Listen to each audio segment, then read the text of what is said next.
Summer break. My boyfriend and I went whitewater rafting. Halfway through, our raft capsized. We all tumbled into the churning water. On that raft, only my boyfriend and his buddy could swim. My boyfriend saved me. His buddy rescued another girl. The rest of us, 2 other women, drowned. We didn't make it. Not long after we got back, we received a happy announcement from his buddy. The girl he saved was a rich heiress. A true white rich beauty. To repay her life debt, she offered a dowry and married down to him. My boyfriend had just been fired and loan collectors were hounding him day and night, making him restless and furious. When he saw his buddy driving luxury cars and living in a mansion, he went to borrow money, but after being rejected, he flew into a rage and stabbed his buddy to death. I witnessed it all. I scrambled to dial 120. His eyes bloodshot, he charged at me, grabbed me, and hurled us both into the path of a speeding truck. If I hadn't saved you, I'd be the one living the high life.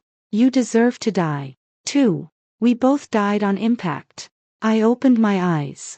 We were back on that rafting trip. On the raft, my boyfriend stared unblinkingly at the pretty girl. I let out a cold laugh. If he wants to play the hero so badly, fine. Let him have his chance. Let him save the damsel in distress. I just hope he still smiles when he learns her secret. The sound of chaotic laughter and the gurgling of water slowly drifted into my ears. I blinked, dazed. My boyfriend, Evan, was pounding his head, looking around with a bewildered expression. What? Got splashed silly. His good buddy, Felix, scooped up a handful of water and splashed it hard into Evan's face.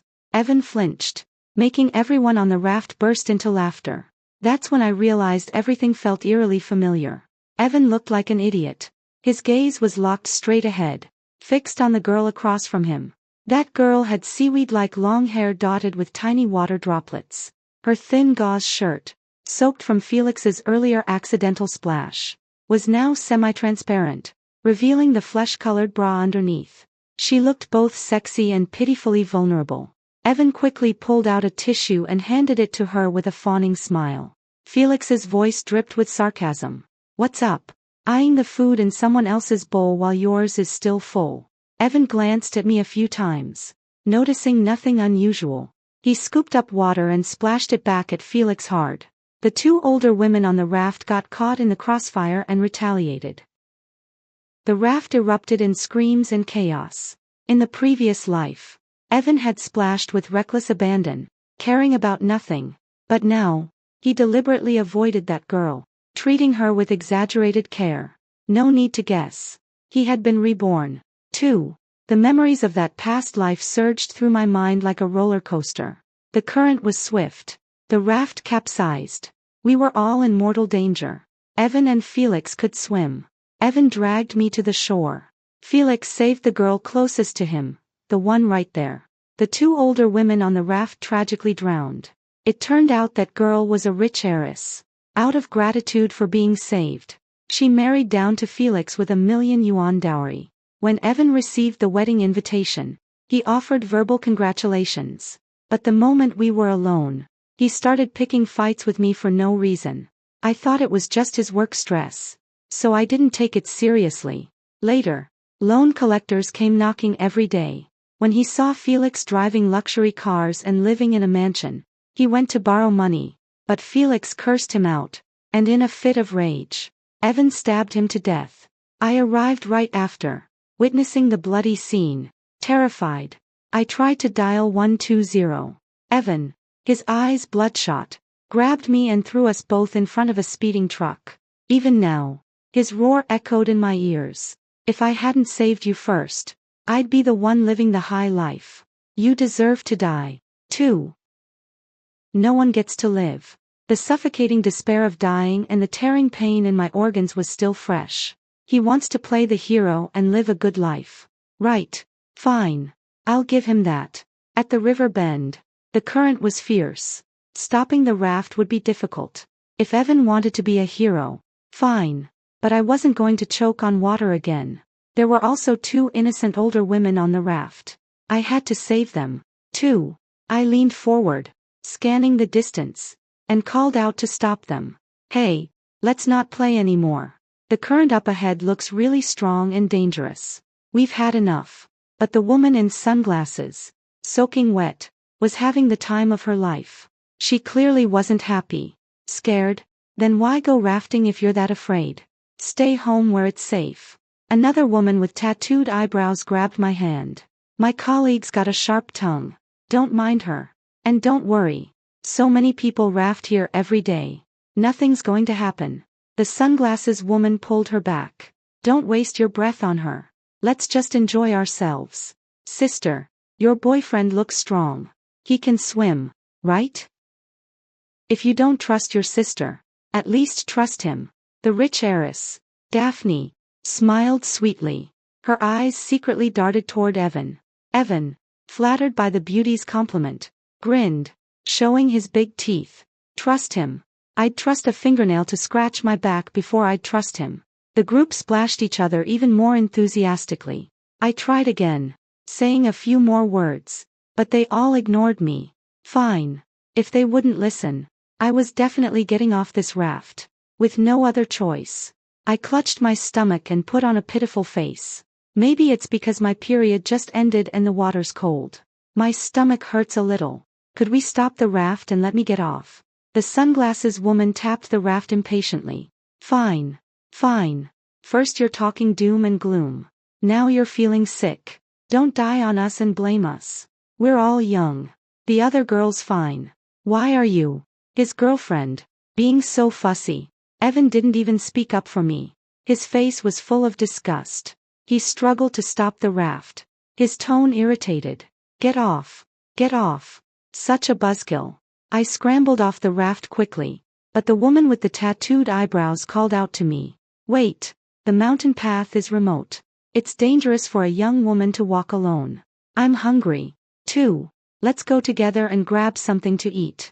You guys can play a bit longer, then come down for dinner soon. Felix also stood up and followed.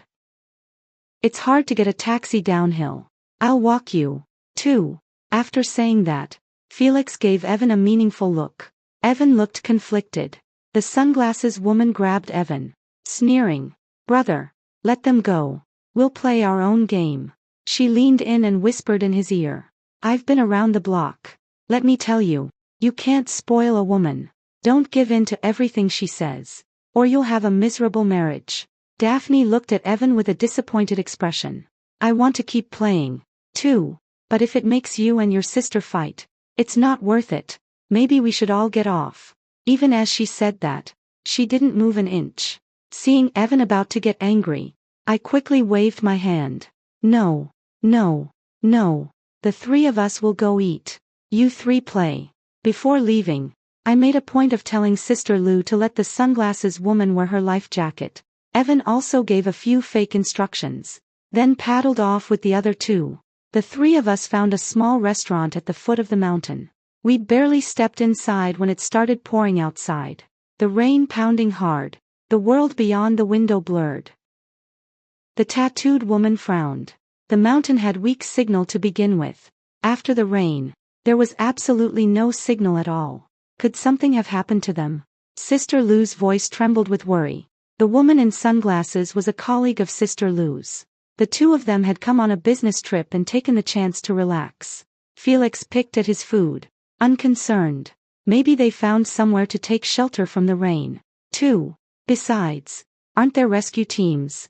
But in this heavy rain, what if the rescue can't get there in time? Felix glanced at me and offered some reassurance. Anyway, Evan knows how to swim. He won't die. As for those two girls, hard to say. If you're really worried, we've just finished eating. Let's go back and check. I nodded, but deep down, I wished he would die. When we stepped outside, the rain had mostly stopped. We had just reached the intersection when a group of people carrying several stretchers headed down the mountain. On the first stretcher, Evan was supporting it. Lying on it was Daphne. She was wrapped in Evan's jacket, her face pale as paper, vomiting water continuously, her whole body trembling, whether from the cold or sheer terror. It was impossible to tell. On the stretcher behind them was the woman in sunglasses. The lenses were shattered into pieces, the remaining frame hanging from her necklace. Her face was covered in blood. It was unclear whether she was alive or dead. Sister Lou was terrified. She collapsed to the ground. The paramedics tried to calm her. "Don't worry. She's not dead. Your colleague was lucky. She washed up on the bank. She just has a fractured cheekbone." Facing the crowd's questions, Evan shifted all the blame onto me. "Clara, if you hadn't insisted on getting off the boat and wasting time, how could we have had an accident? Don't you feel any guilt?" "Guilt? Guilt my ass." Before I could speak, Felix snorted coldly, saying that with a clear conscience. "It was you who was in a bad mood and asked us to come along to cheer you up. You knew Clara was afraid of water, but you insisted on rafting. She warned you it was dangerous, and you blamed her for ruining the fun.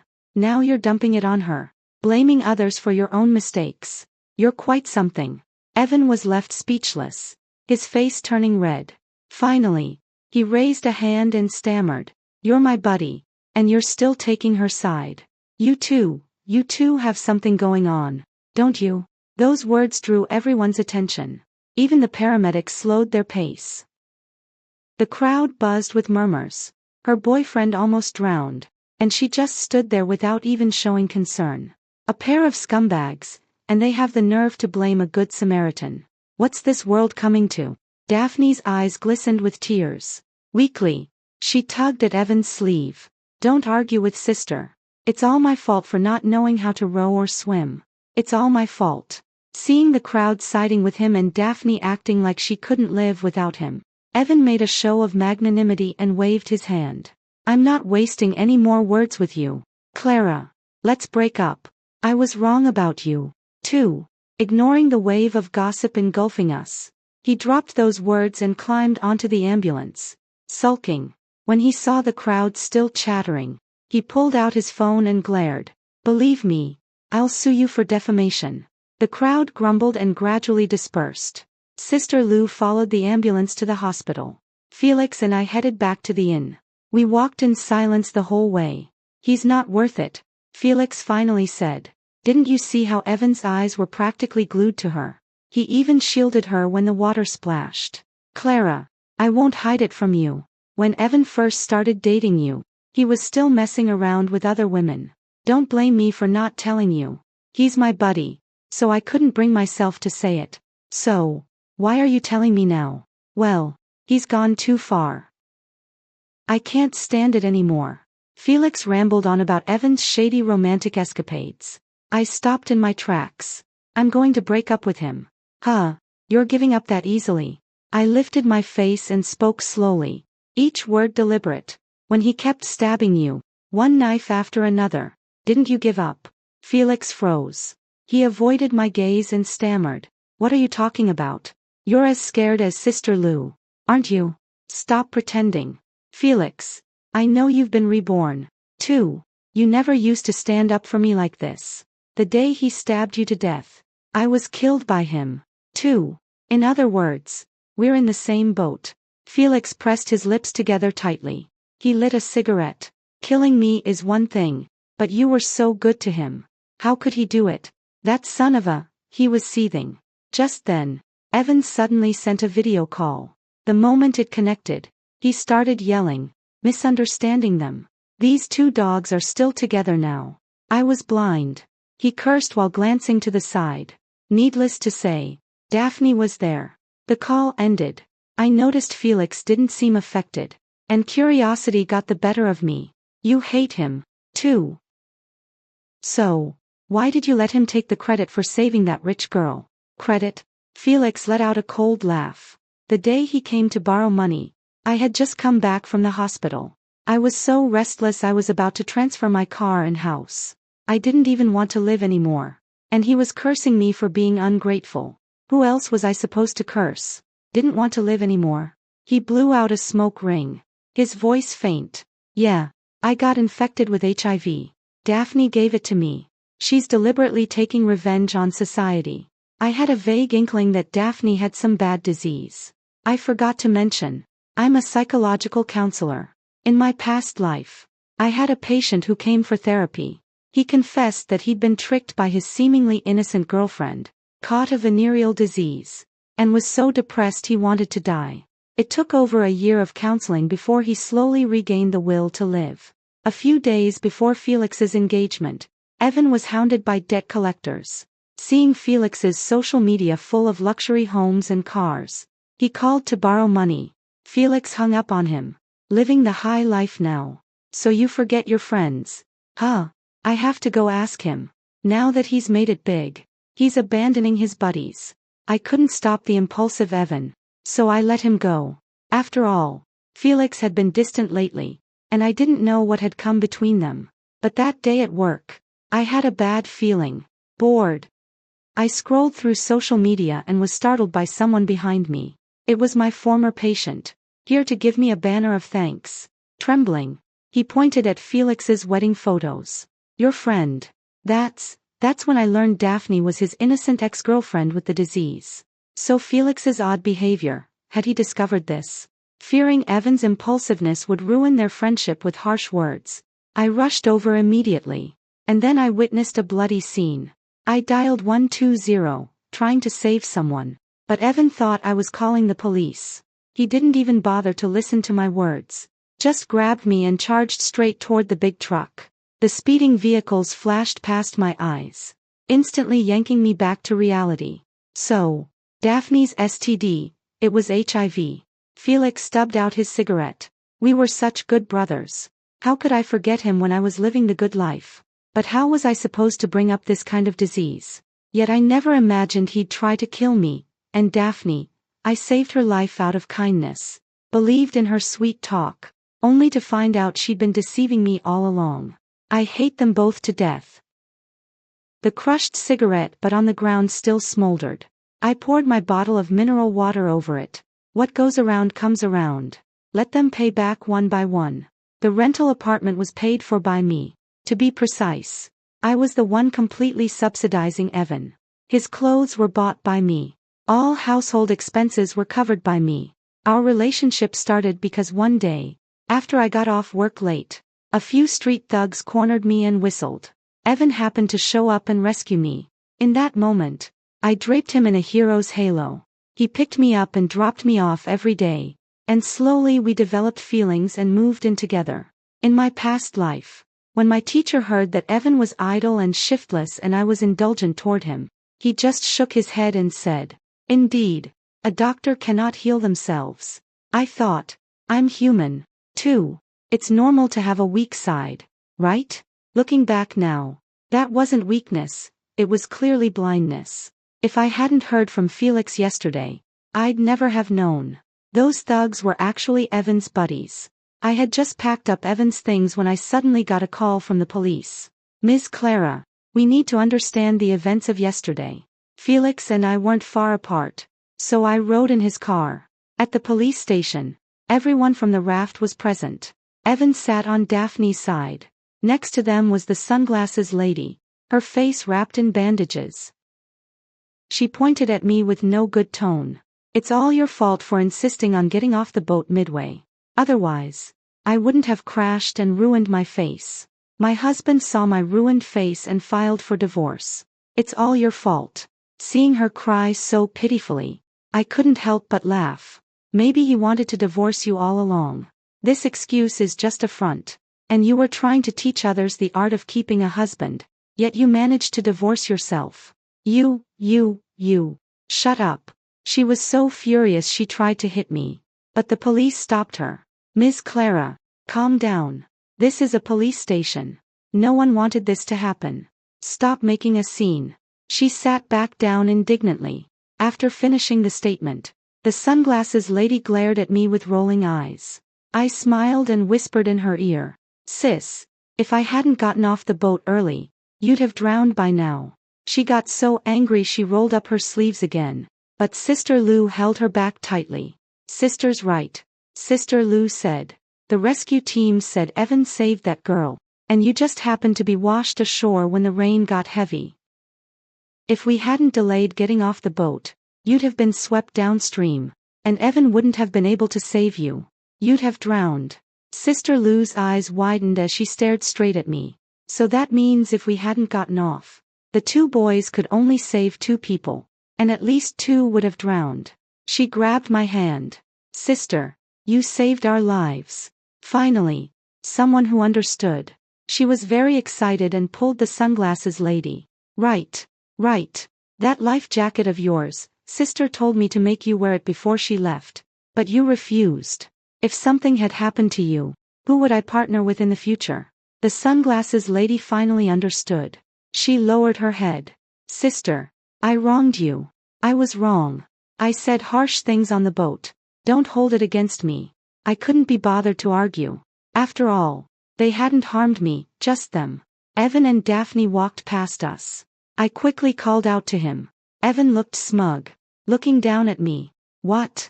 Regret losing me? Didn't sleep well all night. Did you? Daphne was dressed elegantly, a hint of a smile in her eyes. Sister, Evan is so good. Hurry and coax him. Maybe he'll forgive you. Evan curled his lip. Forgive? I hate betrayal the most. What were you thinking when you cheated? He dared to talk about betrayal. But when you want to blame someone, you can always find an excuse. I rolled my eyes and looked at Felix. You're overthinking it. Bring his luggage. I opened the luggage and dumped out all the clothes. Then I took scissors and cut through one piece. What are you doing? What am I doing? Returning your stuff to you. But since I bought it all, I need to deal with it. The good clothes were all gone, leaving only a few tattered, wrinkled ones. There, take it.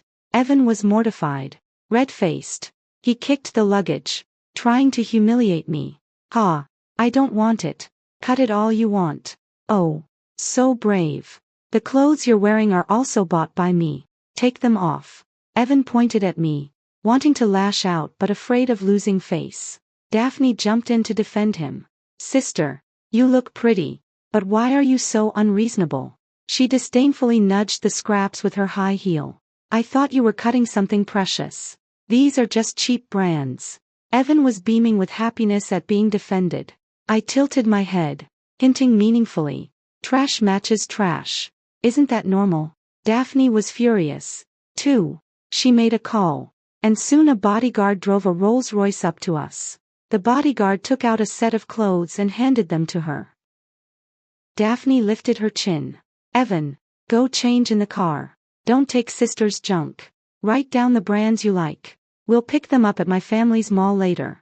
Evan was ecstatic, carefully climbing into the Rolls-Royce. Soon he threw his clothes out and spat at me and Felix. Damn it, you'll be begging me one day. The luxury car faded into the distance. Felix and I exchanged a knowing smile. With this little show, their relationship was sure to heat up fast. There was nothing more Felix and I needed to do. After breaking up with Evan, I threw myself into my work. Having died once and been betrayed by my boyfriend, I became increasingly clear-headed when facing patients' problems. Before long, my reputation grew better and better. Meanwhile, on the other side, Evan was constantly posting ambiguous declarations of love on his moments. Meeting you is my destiny. Everything is the best arrangement. I suppressed a wave of goosebumps as I deleted his nickname. I noticed he had already changed his profile name to the knight who guards the princess. Looking closer, his profile picture had also been swapped to a couple's portrait. I had to admit, the two of them were moving at lightning speed.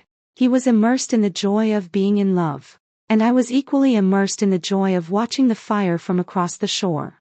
That afternoon, as I was seeing off a patient, I went to find my teacher. I found my senior sister, Lydia, also in his office. She was a counselor, too, and we usually didn't get along. She always thought my treatment methods were inferior to hers. She was complaining bitterly. This patient of mine, she lost her virginity, then got tangled up with a scumbag who locked her in a room, and she nearly suffocated from coal gas. She's completely broken down, but I've been asking her for a whole week, and she hasn't said a single word. Her brother insists on accompanying her, and he flies off the handle at the drop of a hat. I'm so fed up. Anyway, I can't treat her. Let someone else deal with it. My teacher looked disappointed. It's the patient who needs the doctor. If a psychological counselor can't even maintain basic patience and emotional stability, then you should take a break. Lydia was my teacher's prize student. And being scolded like this made her cry, tears streaming down her face. You're giving up. What about the patient? Where's your sense of responsibility? My teacher's face darkened, but Lydia was stubborn. She couldn't swallow the loss of face. And she glanced at me.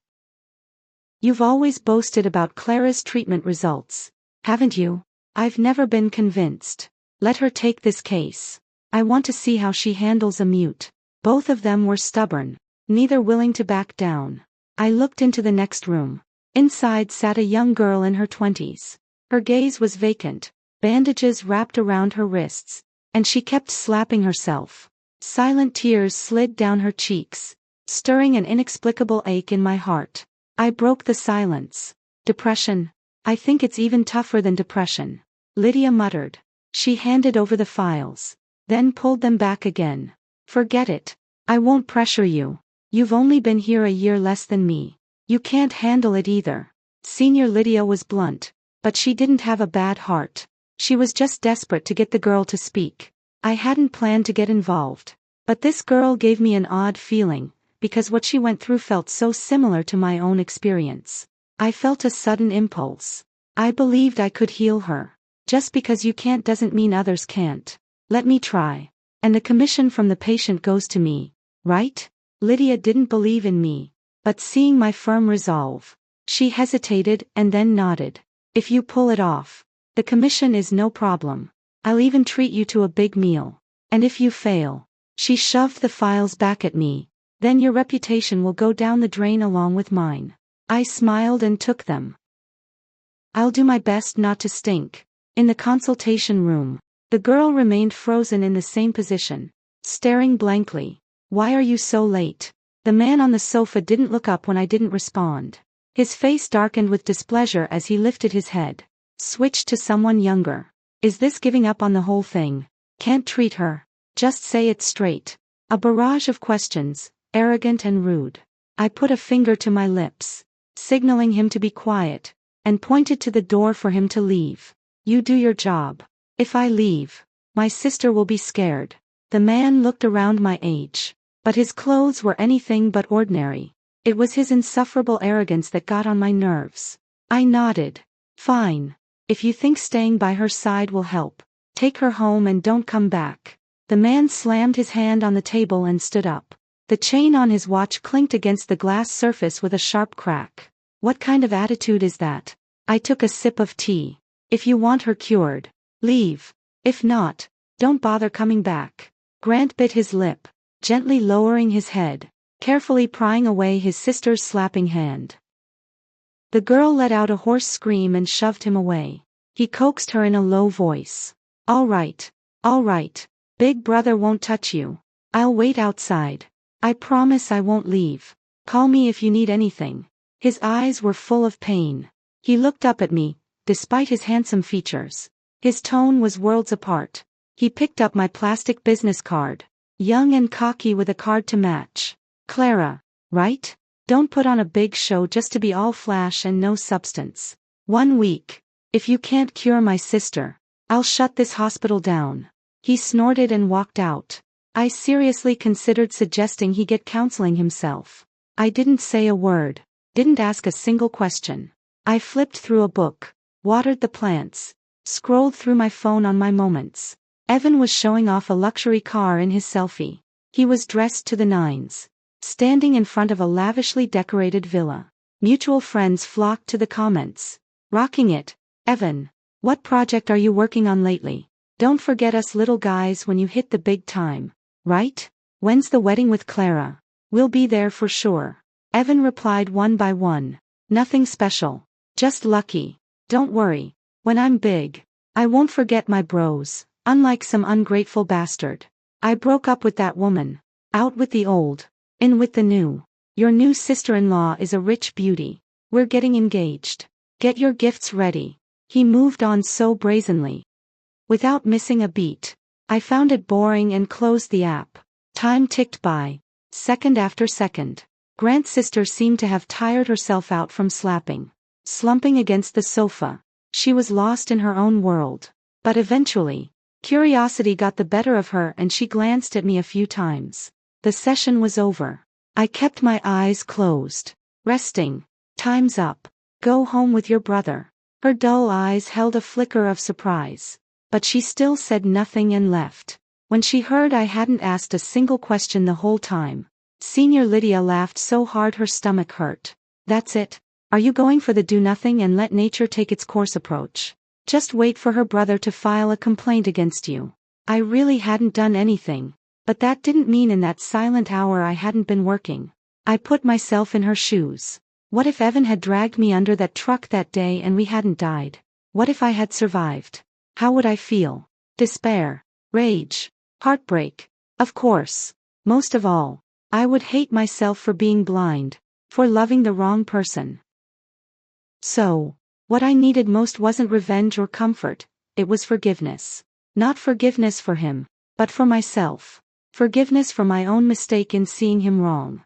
I forgive myself for not loving myself enough. For trusting someone I shouldn't have. But this step, unless you figure it out on your own, no one can help you. Yet, I'm not sure either. Because I'm not Grant's sister. I can only try my best to empathize. So, for 6 straight days, I said nothing. She never spoke either. On the 7th day, as soon as I arrived at work, I got a call from Felix. Evan and Daphne are getting married. He deliberately sent me an invitation at his private villa. Said he forgives us, wishes us well, and told me to bring you to witness his happiness. Just showing off. Clara, I've got everything ready here. If you can't make it, I'll handle it all. I let out a cold snort. As the ex-girlfriend of a cheating friend, how could I miss the show at his moment of glory? Shouldn't we both send our blessings? I love watching a good show. Especially when it's Evan's. All right. Then wait until you get off work and we'll plan from there. After hanging up, I couldn't help but feel a surge of excitement. Suddenly, someone behind me startled me. It's been 7 days now. Dr. Clara. Grant's sharp-featured face carried 3 parts disappointment and 7 parts mockery. 14 days between the two of you and you still can't get my sister to speak. I suggest your hospital close its doors early. I really had no argument against that. If Grant's sister didn't want to talk, I could ask until my throat was hoarse, and it wouldn't matter. Despite his mockery, Grant still respected me. He escorted his sister into the room and then left. The door clicked shut.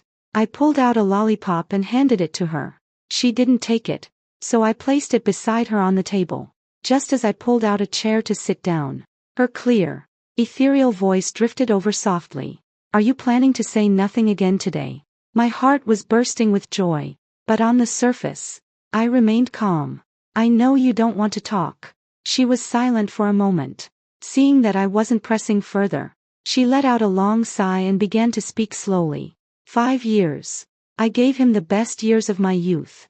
For him, I cut ties with my father, a spoiled young lady who was once waited on by maids. I moved into a rented apartment with him, washed clothes, cooked, and took care of him. My brother, worried about me, would send me money. He started a business, and I saved every penny for him.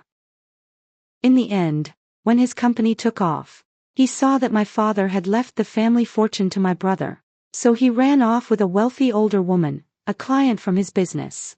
Afraid my brother would come after him, he deliberately got me drunk and tried to fake a coal gas poisoning.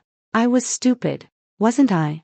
Mentally ill. My brother shouldn't have saved me. He should have let me die.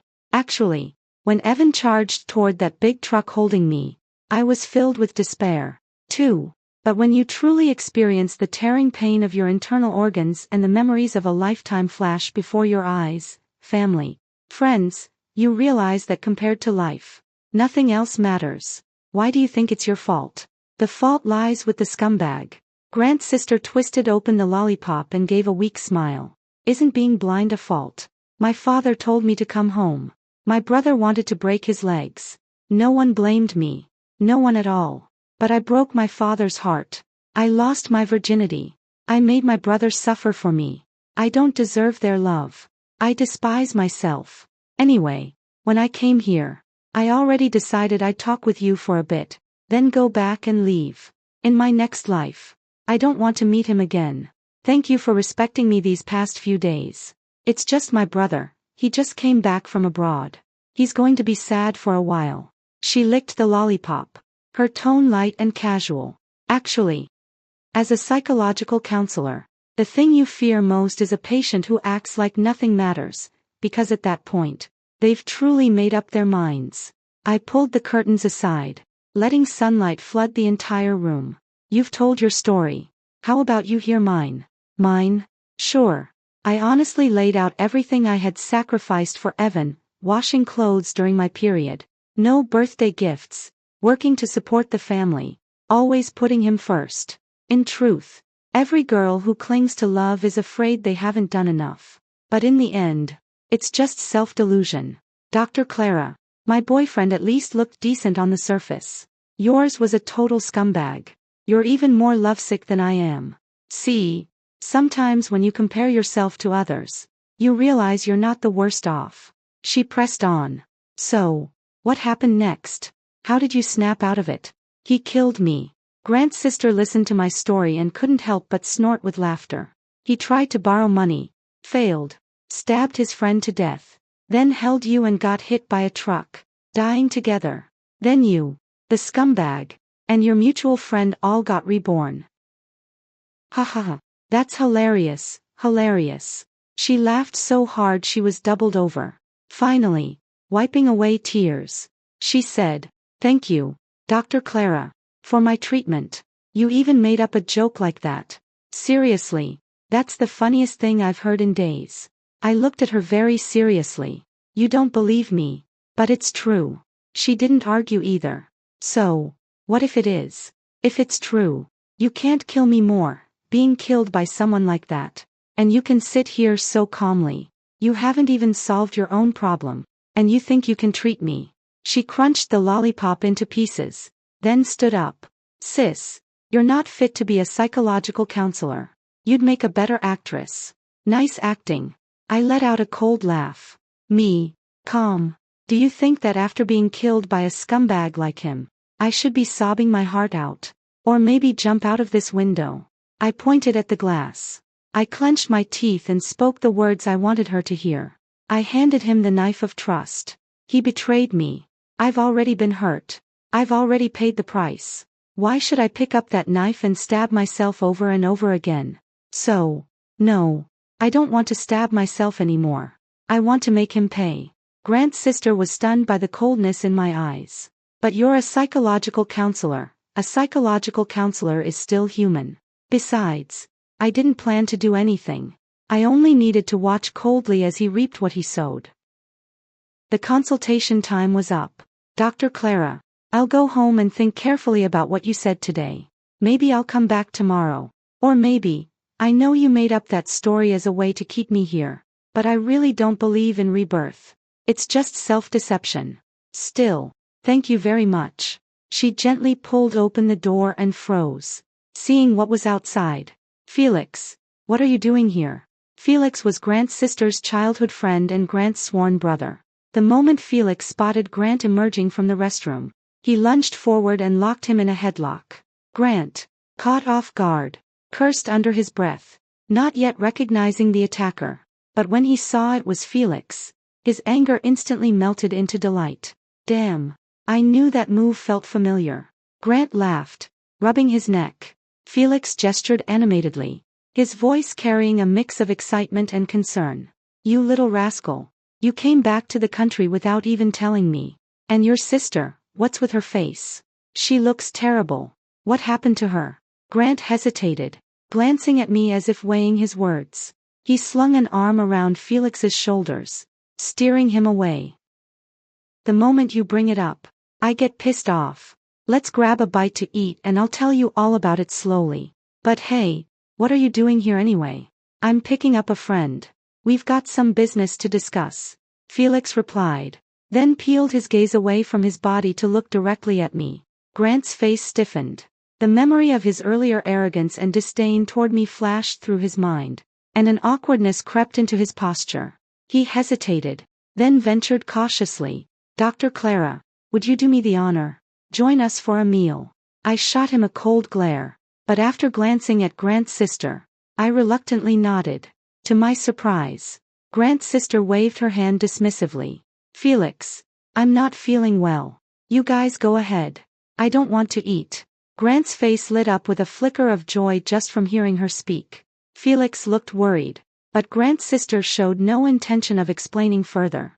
Grant sighed, unable to persuade her. Fine. I'll take her home first then. But I pulled her aside and whispered, Felix is the friend I reincarnated with. You can ask him about it later. And tomorrow, we'll both witness that scumbag getting what he deserves. She hesitated, but curiosity eventually won her over. On the wedding day, Daphne's private villa stood grand and imposing. Outside the fence, thorny roses coiled in seductive splendor. Expensive sofas and chairs were arranged in the courtyard. And sunlight slanted down, casting dappled shadows that highlighted the opulence of the estate. Elites from all walks of life, along with the media, waited for the perfect couple's grand nuptials. Before the ceremony even began, it had already trended on social media. The guests buzzed with chatter. I heard Daphne fell for him after he saved her. She's giving herself to him in gratitude. That guy's got incredible luck. He didn't save a person, he saved a money tree. He'll never have to worry about a thing for the rest of his life. Old son's fortune will all be his soon enough. Evan, dressed in a custom-tailored groom's suit, basked in the envy of the crowd. His joy barely contained. We chose a table in the corner. The people around us marveled at the wedding's extravagance. Grant's sister sat beside me, murmuring under her breath, if he hadn't broken up with me, our wedding would have been even grander than this. I patted her hand gently. No need for regrets. He's not worth it. Soon, amidst the clinking of glasses and laughter, the bride, Daphne, made her entrance. Draped in a white wedding gown, she looked like a princess, noble and elegant. Evan's eyes widened, and a collective gasp swept through the crowd. Just as the couple was about to drink their nuptial wine, several men burst through the main gate, pointing at the stage. It's her. Yes, that's her. Evan's moment of bliss was shattered. He stepped protectively in front of Daphne, shouting for security. But then, police officers entered the courtyard as well. Daphne's father frowned deeply. Officers, what's the meaning of this on my daughter's wedding day? The police flashed their badges, their eyes scanning the crowd-packed villa from the first to the second floor. Their tone was firm and unwavering. We suspect your daughter of engaging in acts of social retaliation, endangering public safety. She needs to come with us for investigation. Evan couldn't take it. He rushed down from the stage in 3 quick strides. Can't this wait until after the wedding? My fiancée is gentle and fragile. How could she ever endanger public safety? He tried to comfort the startled Daphne, then glared at the men causing the commotion, his eyes burning with fury. They're here to stir up trouble on purpose. Suddenly, as if a light bulb went off, Evan pointed a trembling finger at our table from across the room. He slammed his hand on the table, the sound echoing through the hall. It's you two, isn't it? You're the ones causing this. Are you even human? I forgave you for cheating on me with my best friend, and I even kindly invited you to my wedding. And this is how you repay me. Grant's sister took a sip of her drink with a disdainful curl of her lips. Dr. Clara, your ex-boyfriend sounds like a rabid dog. Evan pointed at her, his voice rising. Who do you think you are? And what do you think you are? You pathetic freeloader. Grant's sister hurled a glass of red wine at him. The white shirt of Evan's suit instantly bloomed with a dark stain. Evan moved to throw a punch, but the surrounding guests recognized Grant's sister. Isn't that the eldest daughter of the Grant family? The Grants and the Sons have been rivals for years. They're here to cause trouble on purpose, aren't they? Evan barely held back his rage. Officers, you heard them. They're deliberately sabotaging the wedding. They're the ones who should be taken away. But the men who had burst in earlier couldn't hold it in any longer. Brother son, Daphne has AIDS. You've been played. The wedding never continued. The media splashed the news everywhere. The scandal of the oil tycoon's daughter carrying a dirty disease dominated every headline. Since the couple hadn't legally registered yet, and Daphne had refused a premarital medical checkup, she vehemently denied everything, trying to use her family's influence to sweep it under the rug. But the Grant family, her biggest competitor, wasn't about to let that happen. And with so many victims she had harmed, the pressure was relentless. Under police coercion, she finally underwent testing. The truth of her HIV diagnosis spread like wildfire. Daphne broke down, sobbing hysterically in the police station. I'm a victim, too. Men are all trash. I was just punishing them. Besides, they only loved my money and my looks. They slept with me and spent my money. Didn't they get what they deserved? Her pleas held no legal weight.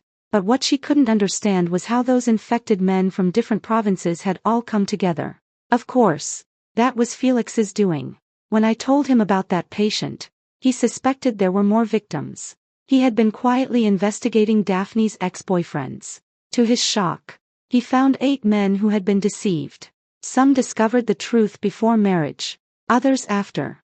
And Daphne's father had agreed to let her marry beneath her station because he knew all along. He had turned a blind eye. The Sun family collapsed. Their business and partnerships naturally fell into the hands of the Grant family. Grant's sister was immensely grateful to me and Felix. As for Grant's sister, after witnessing Evan's true colors and seeing him kneeling in terror when he read the medical report, she felt a strange, bitter satisfaction, and she began to see me in a different light. Although she still didn't believe that Felix and I had been reborn, for some reason, she no longer wanted to die. I'm mostly just curious about what happened to my scumbag ex-boyfriend. She consulted with me for a few days, and her condition kept improving. The last time she came to the consultation room, she grabbed my hand. Dr. Clara, Sister Clara, my ex-boyfriend came looking for me. My brother said that the rich woman he found had a husband. All his clients were tricked away by her. And now all he has left is a shell company. My heart sank. So, what are you planning to do? She patted my hand. Seeing that my father and I have reconciled, he realized how good I was and wanted to drain me dry again. Too bad, it's too late. I gave him a thorough scolding. Not only that, I acquired his only company and conveniently fired him. Grant's sister had a beautiful smile. If someone stabs you once, that means you met the wrong person. But if you let someone stab you twice, then you deserve it. The first time, I was blind. But sorry, now I can see again. Senior Lydia also kept her promise and treated me to a big meal. Although she didn't know the specifics of the treatment, she was thoroughly convinced, putting everything else aside. That grumpy brother of hers didn't complain about us at all. Instead, he gave our hospital a free advertisement to the media, and he even mentioned you by name. You've got some skills. I could only say that the timing, place, and people were just right. Or perhaps heaven had mercy on me and on Grant's sister as well. After that, Grant's sister never came to the consultation room again.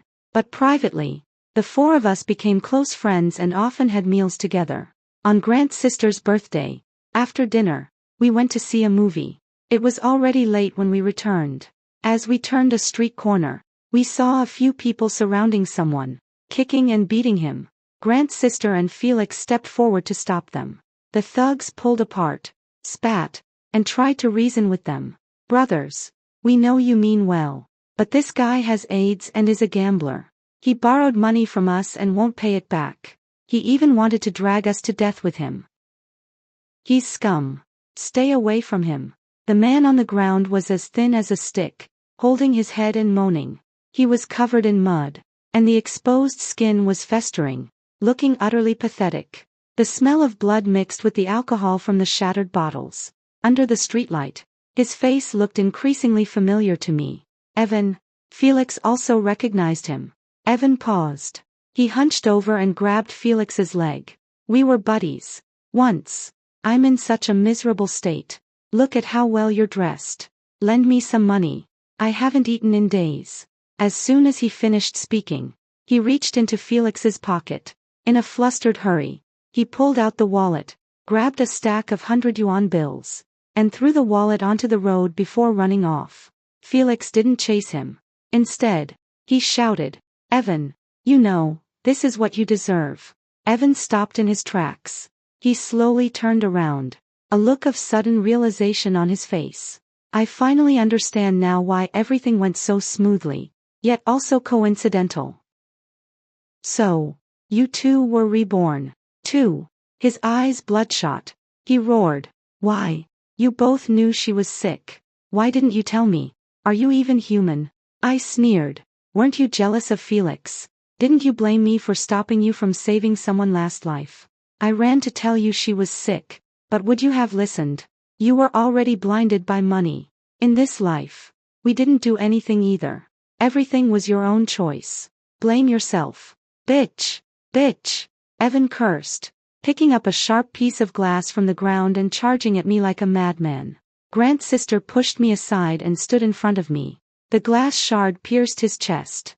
He gripped the glass tightly, blood dripping down. I kicked Evan hard in the stomach. Felix yanked him, and he fell to the ground. He tried to pick up the glass again to charge at us. Unexpectedly, a speeding truck swished past and ran right over him. He lay motionless on the ground. Moments later, a large pool of blood spread out around him. I instinctively glanced at the license plate and froze. It was the same truck that had hit us in the previous life. Evan was dead. From our testimonies and the surveillance footage, we were judged to have acted in self-defense, and his death was ruled an accident. Grant's sister only had a hand injury. He examined the business card that had been pierced with a hole. Good thing it was in my chest pocket. Speaking of which, this business card of yours is pretty good quality. Where did you get it made? Recommend it to me. He tilted his face up with a smug look. Also, I did save the damsel in distress, right? How are you going to repay me? Grant's sister, never one to miss a chance to stir things up, cheered. Marry him. Marry him. Stop it. I peeled an apple for him.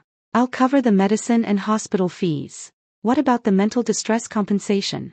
I shoved the apple into his hand. No. Everyone looked a bit disappointed. I smiled. But I can give you a few free psychological counseling sessions. That might be hard to treat. He flashed a roguish grin. Felix and Grant's sister laughed even more heartily. For a moment, the room was filled with joy. Outside the window, the dark clouds had scattered and the sun was shining brightly. See, the overcast days always pass. A new life will always come next.